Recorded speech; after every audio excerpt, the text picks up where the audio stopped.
Digitalisation और महिला दिवस पर नारी शक्ति की बात की गई। दोनों का बड़ा अन्योन्याश्रय संबंध है। हम मंच पर पहले आदरणीय लोगों का नाम बताएं, उससे पहले बताएं अभी तक मैंने एक फोन उठाया, सिर्फ एक फोन। उस फोन के पीछे का आशय था, मेरी पत्नी का फोन था, मैंने उठा लिया। इसके अलावा कोई जरूरत नारी शक्ति और डिजिटलाइजेशन। मैं इस कार्यक्रम में आया, मैं नेपथ्य का आदमी हूँ, भाषण देना नहीं जानता, एकदम नेपथ्य में रहने वाला व्यक्ति हूँ। मेरी बड़ी बहन कांता कर्दम जी है, जो देश की ओजस्वी वक्ता है, राजनीति के क्षितिज पे है। और दूसरा, इस कार्यक्रम में आने का उद्देश्य मेरा रहा कि जिस तरह लखनलाल जी ने सीता जी के बारे में कहा था कि मैंने श्री चरणों को देखा, तो मैं तो सुजीत ठाकुर जी की पत्नी निर्मली ठाकुर जी के लिए जैसे ही उन्होंने कहा कि मुझे आना है, मैंने कहा जाना कहाँ है, तो मैं विषय भी नहीं जानता था। अब आते जाते पूछ नहीं सकता था, मैंने कार्ड भी नहीं देखा था, क्योंकि डिजिटल का जमाना है। सुजीत जी ने हमको व्हाट्सएप में लिख दिया और कह दिया आना है। मेरी पार्टी मुझे बाहर भी कर सकती है, बाहर का रास्ता भी दिखा सकती है, जाना कहाँ है, क्योंकि सुजीत भैया तो ठहरे पत्रकार। तो आज इस भव्य आयोजन में हमारी बड़ी बहन जो मुख्य अतिथि है,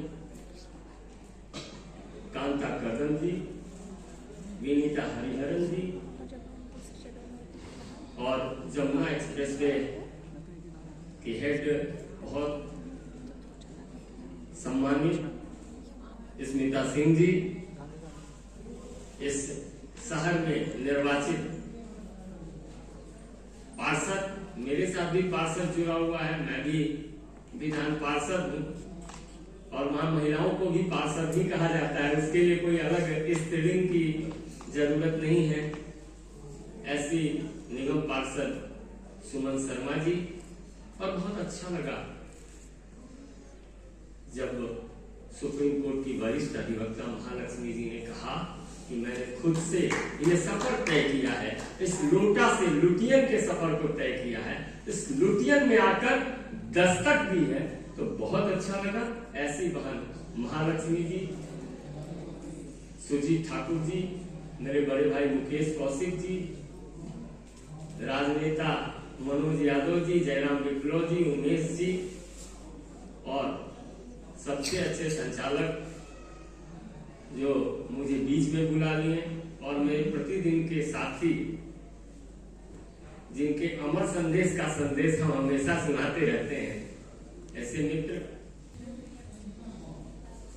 अभी अभी कोई छूटा हो, वैभव मिश्रा जी वरिष्ठ अधिवक्ता बीच में छूट गए। भाई अंतर्राष्ट्रीय महिला दिवस था, मैं तो खुद ही कसक रहा था यहाँ कि मुझे क्यों मंच पे बैठा दिया गया, लेकिन जब एक साथी आए तो साथी हाथ बटाना रहे, तो जब उन्होंने हाथ बटाना शुरू किया तो मुझे शक्ति आ गई। तो मैंने संचालक महोदय से कहा कि मुझे मौका दीजिए। इन्होंने बड़े सहृदयता के साथ मुझे मौका दे दिया। अब इस मौके पर महादेवी की वो रचना याद आ रही है मुझे, अबला जीवन हाय तुम्हारी यही कहानी, आंचल में है दूध और आंखों में पानी। लेकिन अब तो मैंने जो जीवन देखा है वो सबला जीवन देखा है। मैंने जो जीवन देखा है, मेरे पिताजी इंटर कॉलेज के प्रिंसिपल थे। मेरी माँ की नौकरी के पहले पिताजी का वो कॉलेज प्राइवेट था, क्योंकि सरकार का एक नियम था या प्राइवेट है तो मेरी माँ की सैलरी ज्यादा थी। मैं भले ही आज विधायक हो गया हूँ, लेकिन 2002 में मेरी शादी हुई, मेरी पत्नी नौकरी में थी और 2011 तक, 2002 से 11 तक, मैं सन वाइज बता रहा हूँ क्योंकि अंतर्राष्ट्रीय महिला दिवस है, महिलाएं कितनी शक्तिमान है। यदि कल्पना चावला शक्तिमान है तो अंतर्राष्ट्रीय क्षितिज पर शक्तिमान है। यदि पर्वतारोही शक्तिमान है तो एक क्षेत्र में, यदि मैरी कॉम है तो पीटी उषा भी है। सोचिए ना, खुद को तू जान, जरा शक्ति पहचान, तेरी आत्मा में बसे भगवान है रे, मनुष्य तू बड़ा महान है, तेरी अपनी महानता का दान कर दे। तो मैंने सिर्फ इतना ही कहा था कि मेरा जो बचपन बीता, माँ की सैलरी ज्यादा था, माँ का प्यार ज्यादा था, पिताजी प्रिंसिपल थे, माँ मेरी हेड जीवन चल रहा था। जब वहां से निकला राजधानी पटना आया तो पटना में मेरी बहन ने अपने भाई को संजोया और अपने खर्चे का भी पैसा देती रही, तो मैंने राजनीति किया। आगे चलके जब पत्नी आई घर में, पत्नी नौकरी में थी 2002 से लेकर 2011 तक। जब 2011 में मुझे एक कमीशन का मेंबर बनाया गया, कोई राज्य मंत्री सब का दर्जा दिया गया, तब मैं घर में कुछ शेयर करने लगा। और 14 में जब 11 से 14 बीता, 14 में जब एनएलसी बन गया तो सुजीत ठाकुर और मुकेश कौशिक बहुत अच्छे से भाई जानते हैं, उसके बाद मेरी महत्ता बढ़ी, लेकिन कभी किसी ने मुझसे मांगा नहीं। तो जीवन तो चलता रहा और नारी शक्ति की चर्चा चलती रही। लेकिन बचपन में हमने किताब पढ़ा था नैतिक शिक्षा। राकेश जी सरीखे लोग, शैलेश जी सरीखे लोग हैं जो उत्तर प्रदेश बिहार से आते हैं। नैतिक शिक्षा में रहता था, या युग निर्माण योजना मथुरा की एक कहावत थी, खुद सुधरोगे जग सुधरेगा। तो जब डिजिटल भारत की चर्चा हो रही है तो हम उसको पुराने गीतों से जोड़ना चाहते हैं। पुराने फिल्म गीत थे कि मेरे पिया गए रंगून, जहां से आया टेलीफोन। उस टेलीफोन के पीछे दर्द क्या था, उस दर्द का निदान है डिजिटल भारत।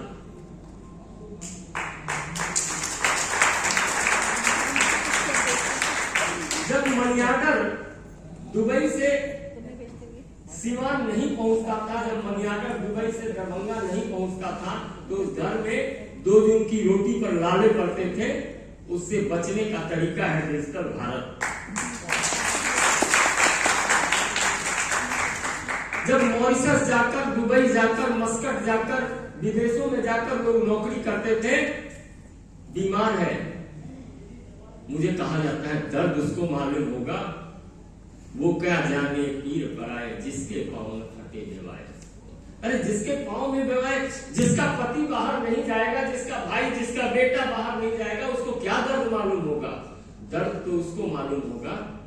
इस सबका निदान यदि विगत कुछ वर्षों में माननीय प्रधानमंत्री, मैं कोई राजनीतिक प्रचार करने नहीं आया, मैंने पहले ही बता दिया, मैं कोई भाषण देने वाला व्यक्ति नहीं हूं, मैं तो एक वर्कर हूं। जिस कारण वर्कर के कारण ही आयोजक से कहा कि भाई मेरी नौकरी है दिन भर सेवा देना। अब मुकेश कौशिक और सुजीत ठाकुर जानते हैं कि भाई मैं तो अपनी पार्टी का एयर होस्टेस हूं। जब पत्रकार आए तो उनसे खुशी से मिलना, उनको खुशी से संचार माध्यमों से अवगत कराना।